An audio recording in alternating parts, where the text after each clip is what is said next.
Pada hari ini saya ingin membahas salah satu tema yang sebenarnya bukan saja cukup kontroversial, tapi sangat kontroversial. Karena masalah ini sebenarnya dianggap sebagai masalah yang sangat tabu, sebagai masalah yang sangat tidak wajar. Ya, tetapi saya mau tidak mau harus berani untuk mengangkat tema ini, mengangkat judul ini dengan tujuan untuk memberikan wawasan, berbagi pandangan, berbagi pengetahuan, berbagi apa yang saya ketahui secara langsung.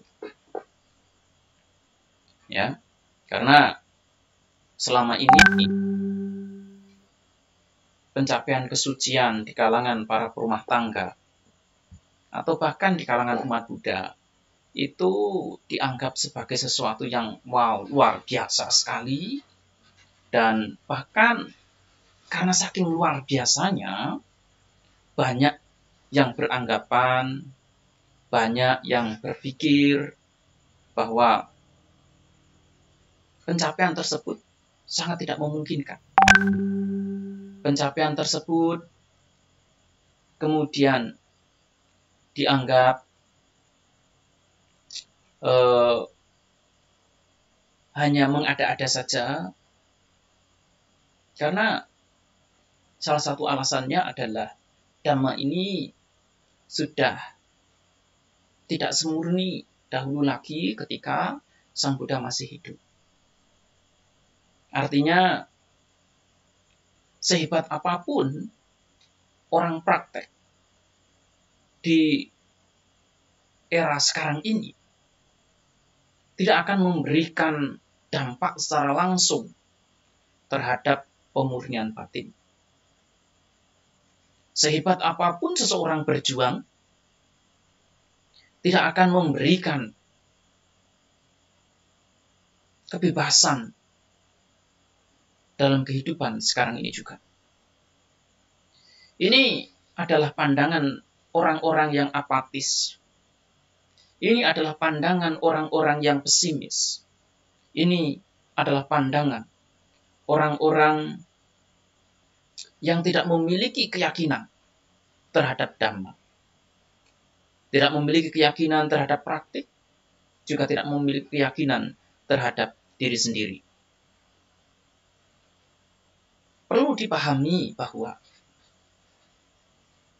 Sang Buddha mengajarkan Dhamma dengan tujuan dan harapan untuk membebaskan umat manusia dari penderitaan. Dan pembebasan manusia tersebut, pembebasan manusia dari penderitaan tersebut tidak hanya berlaku di zaman Sang Buddha. Kebebasan batin tetap akan bisa dinikmati, bisa dicapai, bisa direalisasi oleh siapa saja yang mau berjuang, mau berlatih dengan sungguh-sungguh, dan mau berusaha dengan keseriusan. Entah itu di zaman Sang Buddha, di zaman sekarang, atau bahkan 1000 tahun lagi yang akan datang. Semua tetap akan menikmati hasil yang sama. Semua tetap akan menikmati dampak yang sama. Semua tetap akan menikmati hasil yang tidak ada bedanya. Jika di zaman dahulu, di zaman Sang Buddha, mereka sukses, mereka mampu merealisasi kebebasan, saat ini pun sama. Di masa yang akan datang juga tidak ada bedanya. Ini yang perlu dipahami, bahwa Dhamma itu akan selalu memberikan manfaat kepada siapapun. Entah mereka yang masih menjalani kehidupan berumah tangga, ataukah bahkan mereka yang telah meninggalkan kehidupan berumah tangga. Semua memiliki hak. Semua memiliki kesempatan yang sama. Tidak ada bedanya sama sekali. Nah, sekarang saya ingin menjawab, merespon beberapa masalah yang kemudian seringkali ditanyakan, seringkali dijadikan masalah. Ya. Yang pertama, apakah berumah tangga itu mampu mencapai tingkat kesucian arhat? Ini pertanyaan yang pertama. Ya, sangat mampu. Di zaman Sang Buddha juga banyak contohnya. Raja Suddhodana, Pangeran Santati, kemudian Yasa, dan saya yakin masih banyak lagi yang lainnya. Tidak hanya itu saja, saya yakin banyak yang mencapai tingkat kesucian tertinggi tetapi tidak dicatat, tidak direkam dengan baik oleh para pencatat sejarah. Ya. Nah, namun ya, kemudian muncul pandangan di tengah-tengah masyarakat bahwa seorang perumah tangga yang mencapai tingkat kesucian arhat itu harus meninggalkan kehidupan berumah tangga, atau jika tidak, mereka akan meninggal dalam waktu 7 hari setelah pencapaian. Nah, pandangan ini muncul dari Milinda Panha. Sebenarnya dalam Tipitaka sendiri tidak muncul. Tidak ada. Tetapi dalam Milinda Panha, statement ini muncul dan kemudian dijadikan referensi oleh banyak orang. Dijadikan referensi di mana-mana. Bahwa mereka, para perumah tangga yang mencapai tingkat kesucian arhat, wajib meninggalkan kehidupan berumah tangga kalau memang mereka memiliki keinginan untuk berumur panjang atau hanya berumur 7 hari jika tetap konsisten berada dalam kehidupan berumah tangga. Perlu dipahami bahwa pertama, para perumah tangga atau siapapun itu yang telah mencapai tingkat kesucian arhat, seluruh tanhanya itu telah padam. Ya. Seluruh tanhanya telah tiada. Dan dengan demikian juga seluruh niat, seluruh keinginannya itu juga telah padam. Artinya, ketika pencapaian kesucian itu terjadi, ya tidak ada niat lagi. Kehidupannya kemudian disesuaikan dengan kebutuhan yang ada. Nah, oleh karena itu, siapapun yang telah mencapai tingkat kesucian arhat tidak akan memiliki niat untuk, pertama, memperpanjang hidupnya. niat itu sudah tidak akan ada lagi. Dia akan hidup sesuai dengan kehidupan, kondisi-kondisi kehidupan yang ada. Ini yang pertama yang perlu diketahui. Yang kedua, juga tidak akan ada niat untuk mengubah status sosial yang dimiliki. Kalau dia sebagai perumah tangga, tentu niatnya untuk meninggalkan kehidupan berumah tangga,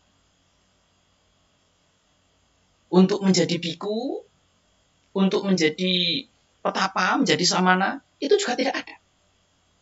Tidak memungkinkan itu.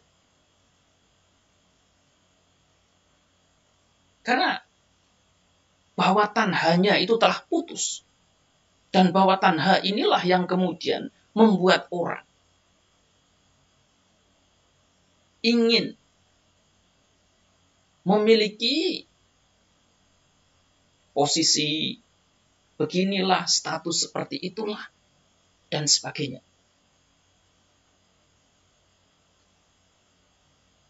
Nah, oleh karena itu, ketika bahwa tanha itu telah diputuskan, tidak memungkinkan bagi orang tersebut untuk mencari status sosial dalam bentuk apapun. Tapi masih memungkinkan kalau memang itu dibutuhkan. Ya. Nah, yang ketiga, yang perlu dipahami lainnya adalah ketika seorang perumah tangga mencapai tingkat kesucian arahat, dia akan hidup sesuai dengan kebutuhan yang ada. Apa kebutuhannya? Kalau memang dia telah menjalani kehidupan berumah tangga, punya suami, punya atau katakanlah punya istri, punya anak, punya keluarga, dia justru akan menjadi orang yang paling bertanggung jawab terhadap keluarganya. Tidak serta-merta kemudian anaknya dibuang, tidak serta-merta kemudian suaminya ditinggalkan. Dalam beberapa kasus memang ada. Ya, sebagaimana yang terjadi saat ini, ya ada yang kemudian mereka memberikan kesempatan kepada suaminya untuk mencari pasangan hidup yang lainnya, mencari wanita yang lain, tetap ada. Tapi apakah itu semuanya? Tidak. Mereka tetap menyayangi keluarga, mereka tetap memiliki tanggung jawab terhadap keluarga, tetapi mereka lakukan semua itu tanpa beban. Tidak ada beban sama sekali, tidak ada kemelekatan sama sekali, dan mereka lakukan semua itu semata-mata karena tanggung jawab sosial dan tidak lebih dari itu.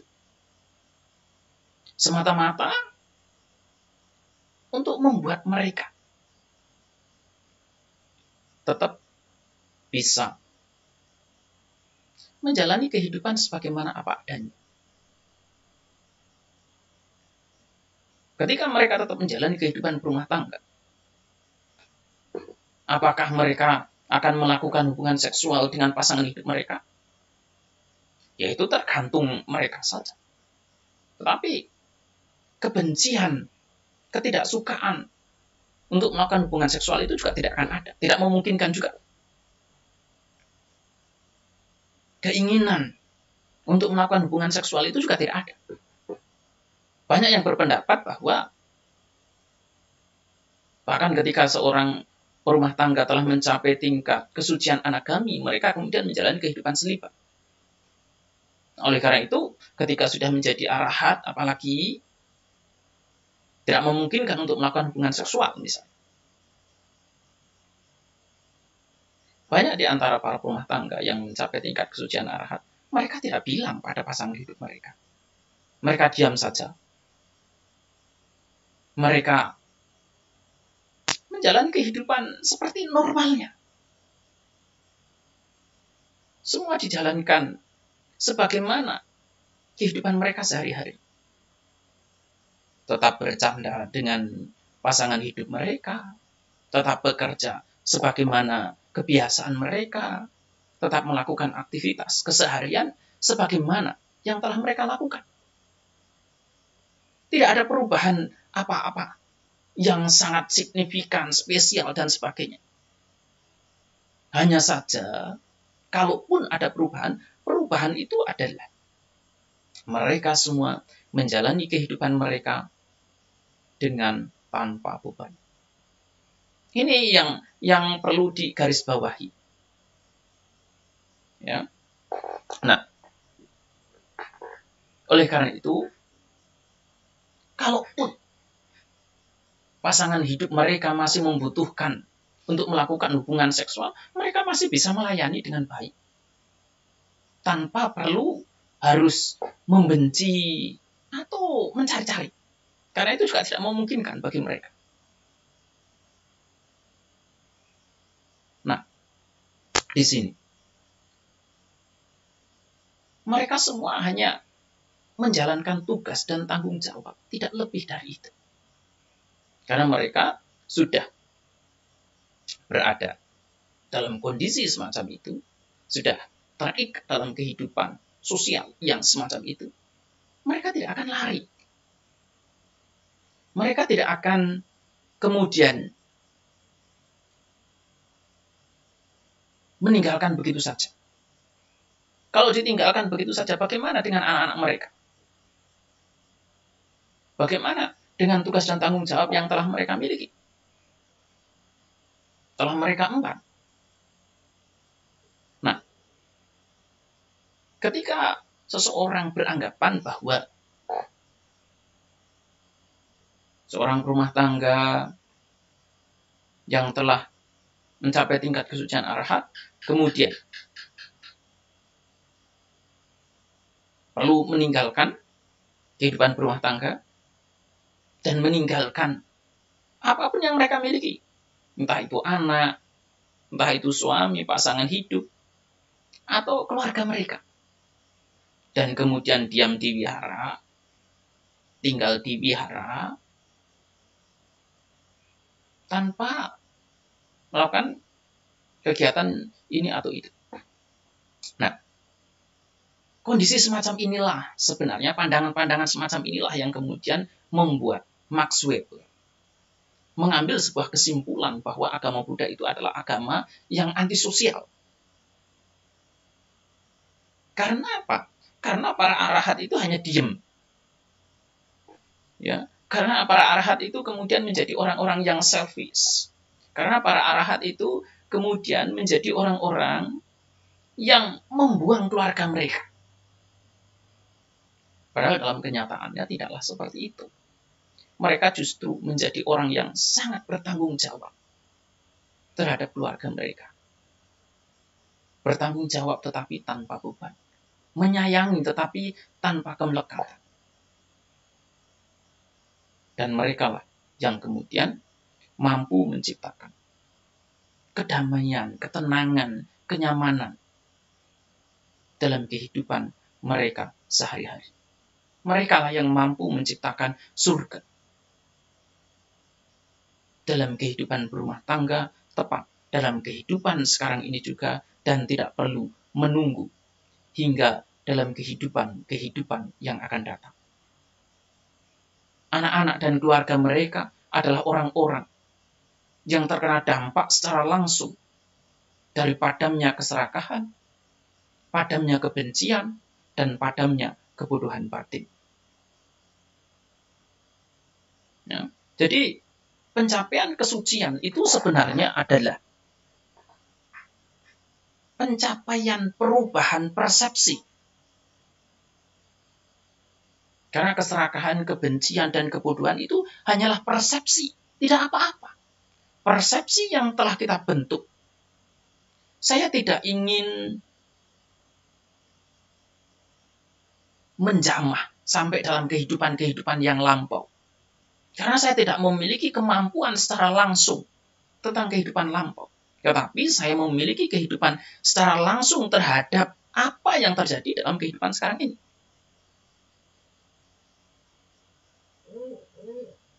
Nah, apa yang terjadi dalam kehidupan sekarang ini bisa kita lihat secara langsung bahwa kita mengkonstruksi persepsi, entah itu kebencian, entah itu keserakahan, entah itu kebodohan batin. Semua itu kita konstruksi pelan-pelan, satu demi satu. Semua itu kita konstruksi perlahan-lahan, dari waktu ke waktu.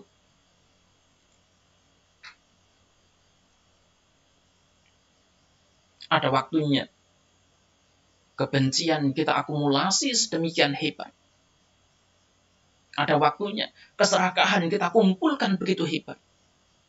Ada waktunya kebodohan batin juga kita koleksi, kita tabung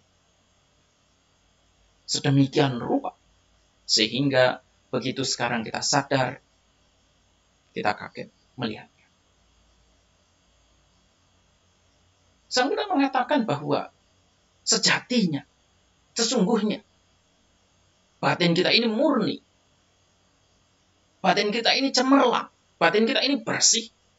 Tetapi karena stimulasi dari luar, kemudian terakumulasilah berbagai macam kotoran batin. Terakumulasilah berbagai macam persepsi yang kemudian menimbulkan berbagai macam masalah dalam kehidupan kita. Nah, persepsi yang telah kita akumulasi yang menimbulkan penderitaan, yang menimbulkan kemelekatan, itulah yang kemudian kita transformasi, kita ubah cara pandangnya. Pengalaman-pengalaman hidup tetap akan ada. Pengalaman-pengalaman yang telah terjadi, memori-memori yang telah terjadi, telah terbentuk, semuanya tetap akan ada. Tidak ada yang hilang. Badan jasmani tetap ada, kemudian perasaan tetap ada, memori atau sannya itu tetap ada, bentuk-bentuk pikiran tetap ada, kesadaran itu juga tetap ada. Hanya saja kemelekatan terhadap pancakanda itu tidak ada. Oleh karena itulah mengapa Sang Buddha mengatakan dalam definisi tentang dukkha, singkatnya, kemelekatan terhadap pancakanda itulah yang disebut sebagai dukkha. Persepsi kita yang disertai oleh kebencian, keserakahan, dan kebodohan batin itulah yang kemudian menimbulkan dukkha, menimbulkan ketidaknyamanan, yang menimbulkan konflik. Nah, persepsi-persepsi semacam inilah yang kemudian diubah. Hanya itu saja yang perlu dilakukan, bukan apa-apa. Hanya itu saja yang kemudian perlu diperjuangkan. Apa susahnya sih mengubah persepsi kita sendiri? Apa susahnya sih mengubah kebencian menjadi cinta kasih? Apa susahnya mengubah keserakahan menjadi kedermawanan?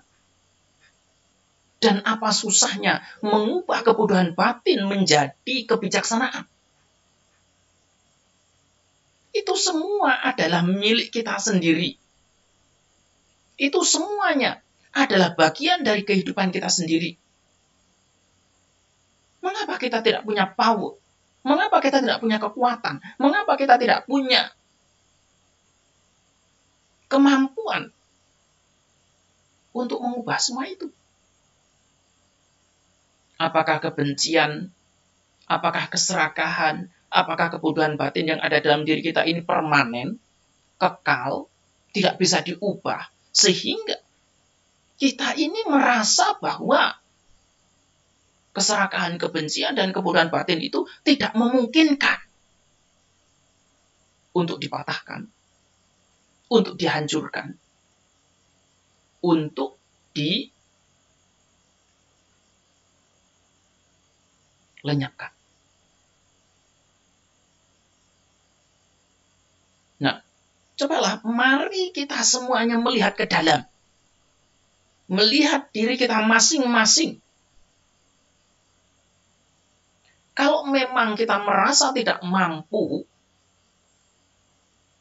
bukan berarti di luar sana tidak ada orang yang mampu juga. Karena apa yang sering kali kita lihat di tengah-tengah umat Buddha adalah begitu seseorang merasa tidak mampu untuk berjuang, begitu seseorang merasa tidak mampu untuk melenyapkan keserakahan, kebencian, dan kebodohan batinnya sendiri, kemudian dia mengambil kesimpulan. Tidak mungkin yang lainnya bisa melakukan hal itu. Ini adalah kesalahan fatal. Sama saja saya yang lebih banyak berprofesi sebagai petani misalnya, bergerak di bidang pertanian misalnya, kemudian saya begitu gagal dalam bertani, tidak sukses dalam bertani, kemudian mengambil kesimpulan, tidak mungkin orang lain bisa bertani, yang lain pasti akan gagal. Ini adalah kesalahan fatal. Dan inilah implementasi idam mewah sacang mogang anyang. Kalau ada orang lain yang sukses, itu tidak memungkinkan. Ya. Kita tolak. Kita anggap itu sebagai kebohongan. Kita anggap itu sebagai omong kosong. Kita anggap itu semua sebagai bagian yang tidak benar. Karena apa? Karena kita memegang prinsip idam mewah sacang mogang anyang. Hanya inilah yang benar. Semua yang lain salah. Hanya pandangan sayalah yang benar. Apapun pandangan orang itu salah. Oleh karena itu kalau saya menganggap bahwa saya tidak mampu untuk praktek, saya tidak mampu untuk merealisasi ajaran Sang Buddha. Kalau kemudian ada orang lain yang mengklaim, ada orang yang mampu praktek, ada orang yang mampu untuk merealisasi ajaran Sang Buddha, kemudian saya mengatakan, oh salah. Inilah implementasinya itu di situ. Bahwa semua orang kita tuntut untuk mengikuti pola pikir kita. Semua orang kita wajibkan menggunakan standar yang kita miliki. Padahal inilah yang disebut sebagai bunuh diri itu. Kita memberangus semua orang, menghancurkan semua orang dengan pola pikir kita masing-masing.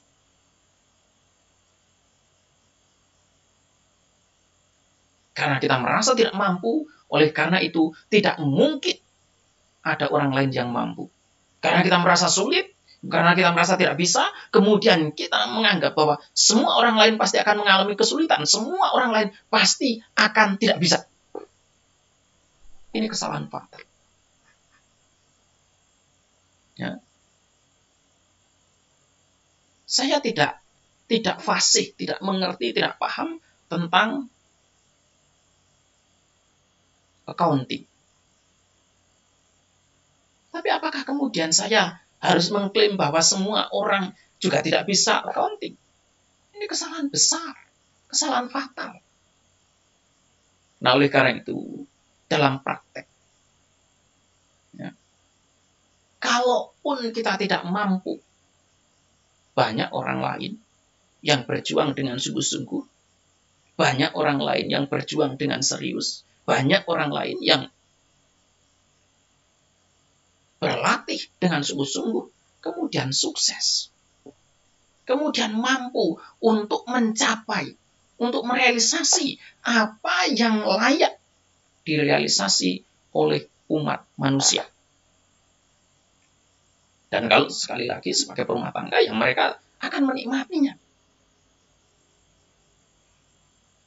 Dalam Gilana Sutta itu dikatakan bahwa pencapaian kebebasan batin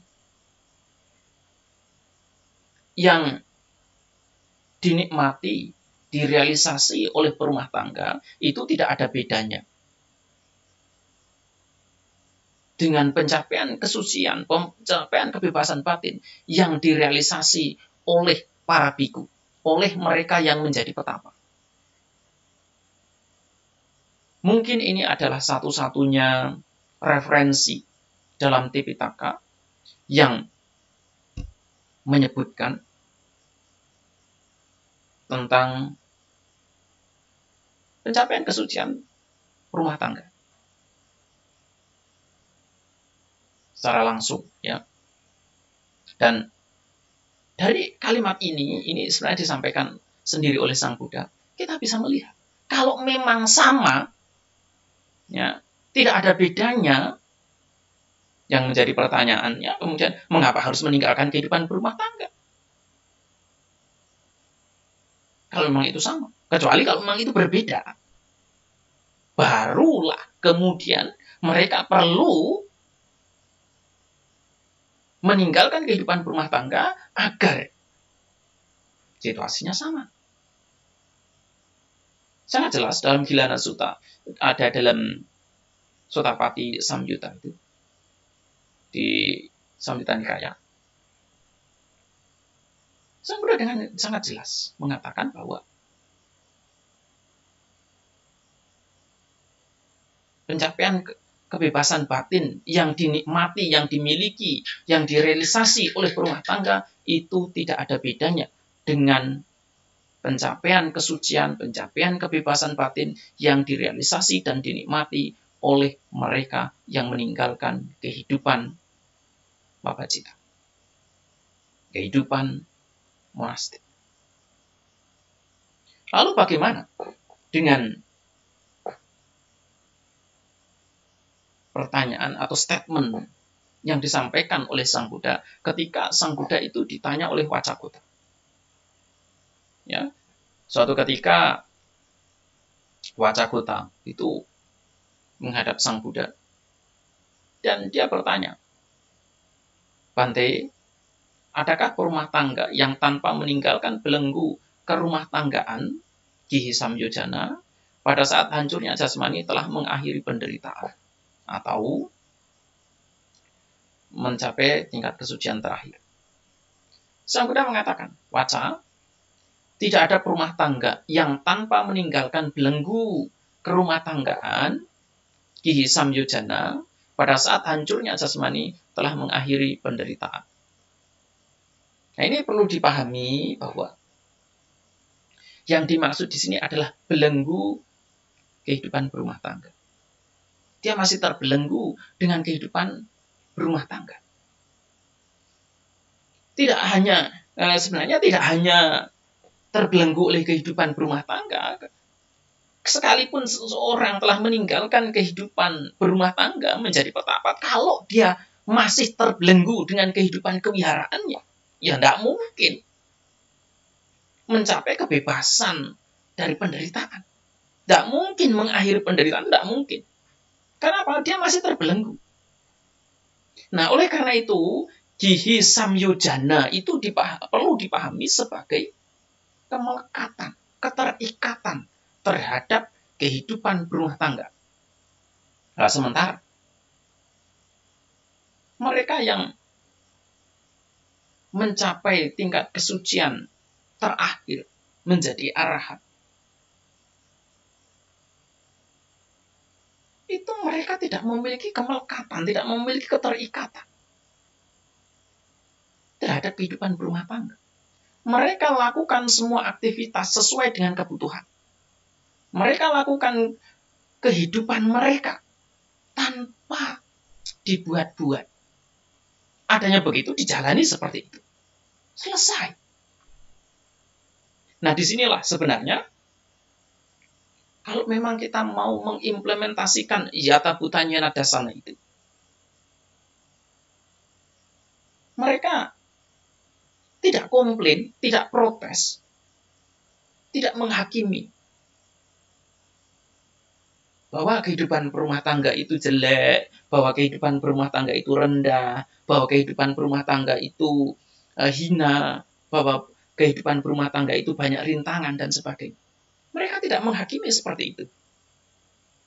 Mereka melihat kehidupan berumah tangga adanya begitu, ya sudah, selesai. Sesimpel itu pola pikir mereka. Dijalani apa adanya. Tidak menuntut, tidak mencari-cari, juga tidak menolak. Tidak menyenangi, juga tidak berusaha untuk menolak atau membenci. Rasa suka dan tidak sukanya itu lenyap, hilang. Dan mereka menjalani kehidupan berumah tangga dengan kedamaian. Pada saat seseorang, siapapun itu ya, mencapai tingkat kesucian di level manapun itu, mereka pasti tahu. Mereka pasti tahu dan tidak mungkin tidak. Ketika tingkat pencapaian kesucian pertama tercapai, mereka tahu. Ketika tingkat pencapaian kesucian kedua tercapai, mereka tahu. Ketika pencapaian kesucian ketiga tercapai, mereka juga tahu. Demikian pula, ketika tingkat pencapaian kesucian keempat itu tercapai, mereka juga tahu. Salah satu karakteristik yang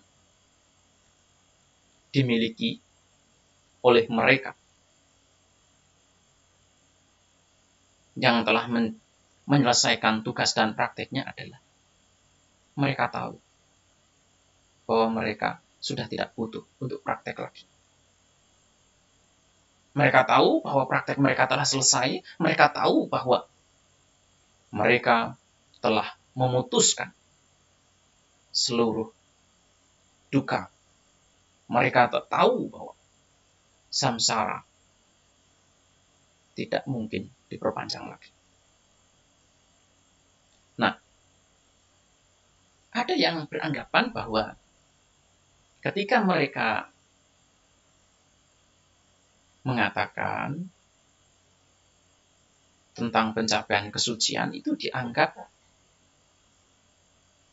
adanya eksistensi diri. Dengan kata lain, ingin mendapatkan pengakuan.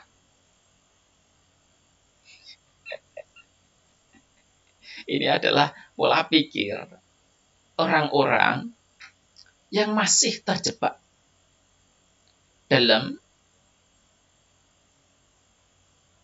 keinginan untuk mendapatkan pengakuan itu sendiri.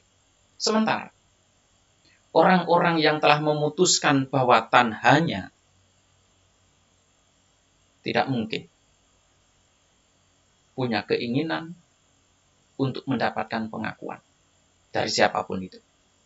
Nah, oleh karena itu, sekalipun mereka mencapai, suami mereka, pasangan hidup mereka, tidak tahu. Ya, ada yang bisa membaca, ada yang bisa mengerti, ada yang bisa memahami. Tapi tidak semuanya. Hanya orang-orang yang terlatih saja, yang memang latihannya bagus saja, kemudian bisa mengidentifikasi di situ. Ya, tetapi selebihnya ya mereka hanya bisa melihat adanya perubahan bahwa pasangan hidup mereka tidak lagi seperti dahulu. Artinya tidak mudah marah, tidak mudah emosional, kemudian mereka masih bisa enjoy the life. Itu kehidupan itu justru bisa dinikmati, bisa dirasakan dengan baik, tanpa komplain, tanpa protes, tanpa penghakiman sedikit. Nah, sebagaimana yang saya ketahui bahwa di Indonesia, ya, dalam kesempatan terdahulu saya sampaikan bahwa ada 6 yang telah menyelesaikan tugas mereka, tetapi belakangan bertambah lagi. Dan semuanya sekarang ada 9 di antara perumah tangga Indonesia yang telah menyelesaikan praktek mereka. Mereka mau diakui atau tidak itu tidak penting bagi mereka. Bahkan mereka pun tidak memungkinkan untuk mengklaim diri mereka, saya adalah seorang arahat dan sebagainya. Karena identitas diri itu lenyap. Mereka tidak mengklaim sebagai laki-laki, mereka tidak mengklaim sebagai perempuan. Tidak mengklaim diri mereka sebagai umat Buddha. Atau bukan umat Buddha juga. Identitas sebagai manusia, sebagai apapun, itu juga hilang, lenyap secara total. Persepsi semacam itu tidak ada lagi. Ya, mereka hanya mengetahui proses kehidupan seperti itu saja. Sesimpel itu saja. Tapi tidak bisa mengidentifikasi diri mereka dengan apapun. Tidak bisa mengidentifikasi diri mereka apakah sebagai manusia ataukah sebagai binatang, sebagai laki-laki ataukah perempuan, sebagai ini atau itu. Dalam diri mereka tidak memungkinkan itu terjadi. Tetapi untuk kepentingan sosial, ya sudah barang tentu mereka bisa mengakui saya laki-laki, saya manusia, untuk kepentingan sosial. Tapi ketika sudah masuk ke dalam, mereka melihat diri mereka sendiri, tidak memungkinkan untuk mengidentifikasi diri sendiri. Semuanya lenyap. Ya. Nah, oleh karena itulah, pencapaian kesucian ini sebenarnya bukan sesuatu yang sangat wow, istimewa sekali. Bukan. Bagi saya itu adalah sesuatu yang manusiawi. Saya katakan manusiawi karena keserakan kebencian dan kebodohan batin itu adalah manusiawi. Karena keserakan kebencian dan kebodohan batin itu adalah manusiawi. Terlepasnya, terbebasnya manusia dari keserakan kebencian dan kebodohan batin itu juga manusiawi. Itu bukan sesuatu yang wow, itu bukan sesuatu yang istimewa, itu bukan sesuatu yang luar biasa. Sangat manusiawi sekali. Oleh karena itu dalam salah satu udana yang kemudian terkenal dan dijadikan sebagai konsep ketuhanan dalam agama Buddha, di situ Sang Buddha mengatakan bahwa ada yang tidak terkondisi, ada yang tidak terlahirkan, ada yang ajatang, aputang tidak terbentuk, akatang tidak diciptakan, asangkatang tidak terkondisi. Itu ada. Karena ada, oleh karena itu manusia memungkinkan untuk merealisasi kondisi itu. Tapi seandainya tidak ada, Ya tidak memungkinkan. Nah, oleh karena itu ini perlu dipahami bahwa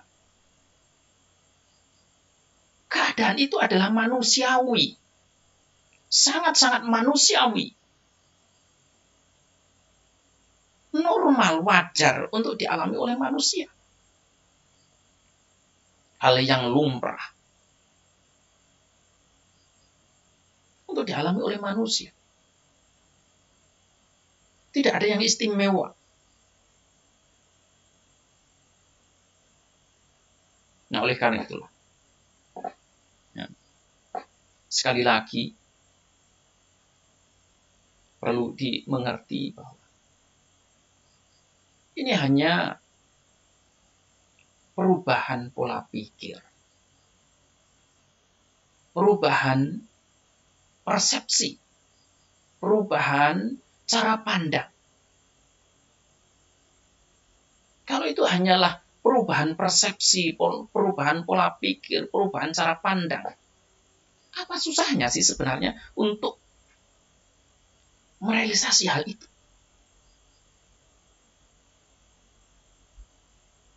Kita semuanya memiliki kapasitas, kita semuanya memiliki kemampuan untuk mencapai kondisi itu. Karena itu memang manusiawi. Kecuali kalau Anda memang bukan manusia.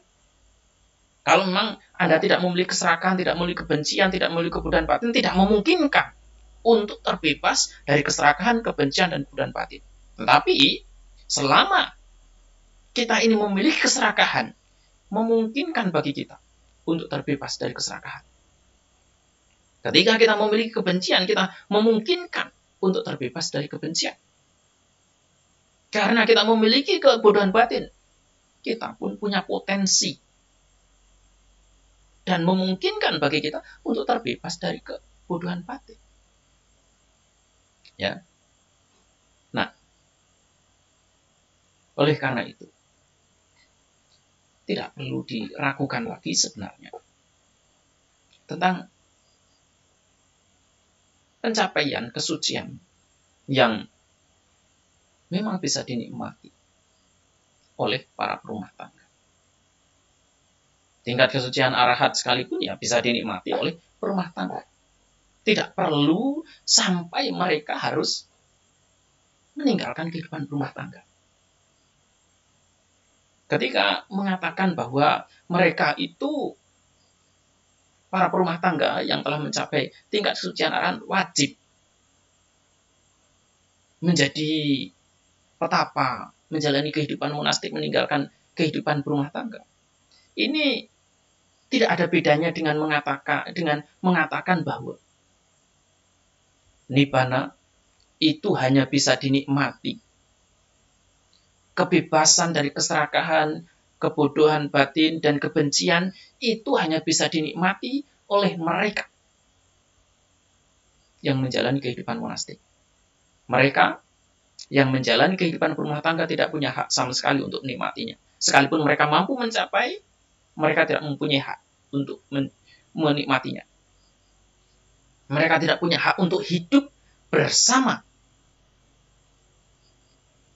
dengan kebebasan dari keserakahan, dari kebencian, dan dari kebodohan batin. Artinya, sehebat apapun seorang perumah tangga berjuang, berlatih, ya mereka tetap akan hidup dengan keserakahan, dengan kebencian, dan dengan kebodohan batin. Sesimpel itu kok. Nah, ini saya melihat bahwa ada usaha untuk melihat agama Buddha itu dari cara pandang yang sempit dan berusaha untuk mengembalikan kejayaan agama-agama yang muncul sebelum agama Buddha. Saat itu ada anggapan bahwa agama-agama tertentu itu hanya bisa dinikmati oleh kelompok-kelompok tertentu. Perempuan tidak memiliki hak untuk menikmati agama tersebut. Kalau perempuan ingin menikmati agama tersebut, dia harus mendedikasikan hidupnya untuk lelaki dan kemudian bertekad dalam kehidupan yang akan datang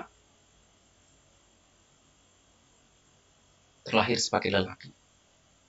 Demikian juga orang-orang dari kelas rendah, orang-orang dari kasta rendah tidak memiliki hak untuk menikmati agama tersebut. Bahkan diciptakan bahasa rahasia, diciptakan bahasa yang dianggap tinggi, bahasa suci, dengan tujuan dan harapan agar bahasa ini tidak dimengerti oleh orang-orang yang tidak berpendidikan, oleh orang-orang kelas bawah.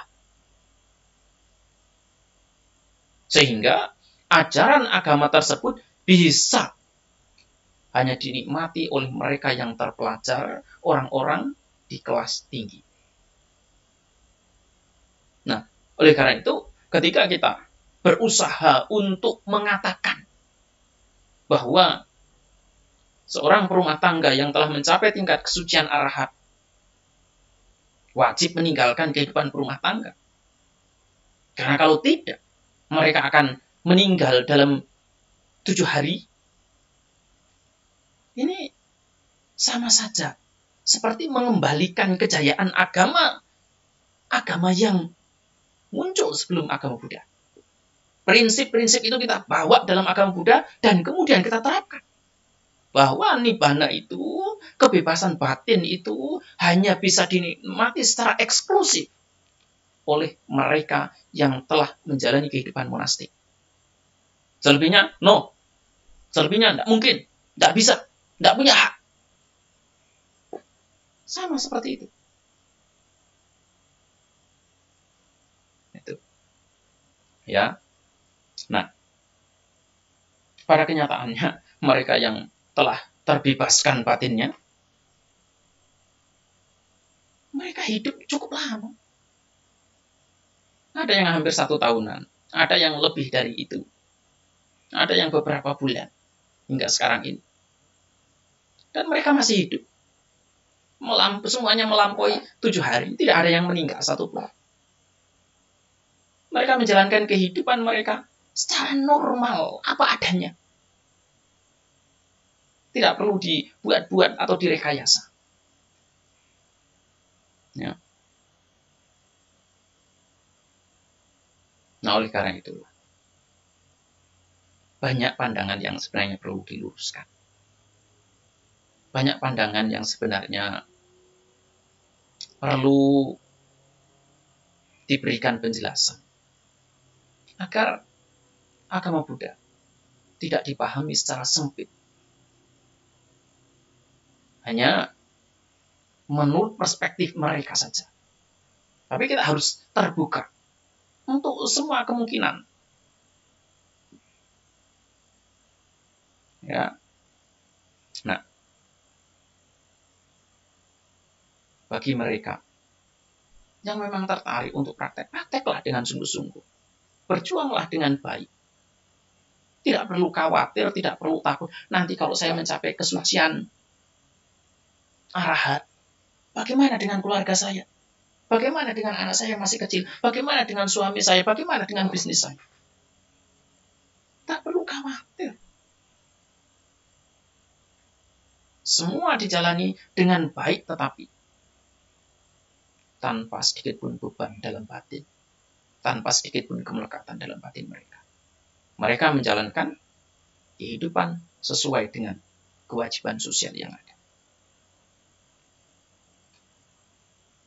Ya, jadi setelah bahas beberapa hal, dan sebenarnya yang menjadi kunci kesuksesan mereka dalam praktek itu sebenarnya hanya satu. Kembangkan kesadaran. Kembangkan sati dalam setiap aktivitas kehidupan sehari-hari. Kalau memang tidak mampu, lewati saja. Kalau memang merasa sulit, lewatin saja. Tidak perlu menghakimi diri sendiri. Sebagai orang yang tidak sanggup, tidak mampu, tidak memiliki kesempatan, dan sebagainya. Kalau memang ada kesalahan, maafkan diri sendiri. Dan teruslah berjuang. Selalu bangkit, bangkit, dan bangkit. Karena kemungkinan untuk merealisasi Nibbana itu sangat terbuka luas untuk siapa saja. Nibbana bukan hanya hak eksklusif para biku. Bukan hak eksklusif mereka yang telah meninggalkan kehidupan berumah tangga. Nibbana, bebasnya batin dari keserakahan, dari kebencian, dan dari kebodohan batin adalah hak prerogatif setiap orang yang memiliki keserakahan, memiliki kebencian, dan memiliki kebodohan batin. Dengan kata lain, kemampuan untuk melihat sekadar melihat itu bisa dinikmati oleh siapa saja yang memiliki mata. Kemampuan untuk mendengarkan, sekadar mendengarkan, itu adalah hak semua orang yang punya telinga. Kemampuan untuk merasakan, sekadar merasakan, itu juga adalah hak orang-orang yang punya hidung, punya lidah, juga punya badan jasmani. Kemampuan untuk berpikir, sekadar berpikir, itu juga milik semua orang yang punya pikiran. Ini bukan hak prerogatif mereka yang telah menjalankan kehidupan monastik. Masa hanya melihat, sekadar melihat saja kita harus menjadi biku? Harus meninggalkan kehidupan berumah tangga? Cobalah mari kita berpikir secara kritis. Karena apa yang akan terjadi pada orang-orang yang telah sukses dalam praktek, orang-orang yang telah mencapai kesucian tertinggi, yang melihat sekadar melihat, berpikir sekadar berpikir, mendengarkan sekadar mendengarkan, dan merasakan sekadar merasakan, tidak lebih dari itu. Masa hanya begitu saja, kondisi batin yang begitu saja harus meninggalkan kehidupan berumah tangga baru bisa dinikmati, baru bisa dirasakan, baru bisa direalisasi? Ini adalah pandangan yang terlalu sempit. Ya. Siapapun yang punya mata memiliki hak untuk melihat sekadar melihat. Siapapun yang punya telinga punya hak untuk mendengarkan sekadar mendengarkan. Siapapun yang punya hidung, punya lidah, punya kulit, punya badan jasmani juga punya hak untuk merasakan sekadar merasakan. Dan siapapun yang punya pikiran juga punya hak yang sama, tidak ada bedanya. Berpikir sekadar berpikir. Semoga apa yang saya sampaikan ini bisa membuka wawasan, bisa membuka pengetahuan, dan membuat umat Buddha itu berpikir secara kritis. Tidak terjebak pada pandangan-pandangan yang sempit. Pandangan-pandangan yang hanya menyudutkan satu pihak, kemudian mengagungkan pihak lain. Siapapun mereka adalah manusia seutuhnya. Rumah tangga adalah manusia, para biku juga manusia. Tidak ada bedanya sama sekali. Mereka berlatih, kalau para biku punya kesempatan untuk berlatih, rumah tangga juga punya kesempatan yang berlatih yang sama. Oleh karena itu, marilah kita semuanya berlatih dengan sungguh-sungguh, dan yakinlah bahwa kita memiliki kesempatan, memiliki kemampuan untuk berjuang, untuk merealisasi dan menikmati hasilnya dalam kehidupan sekarang ini juga. Kita punya hak untuk membebaskan diri dari samsara dalam kehidupan sekarang ini juga. Semoga Sang Tiratana selalu melindungi Sapi Sata Bhavantu Sukhita.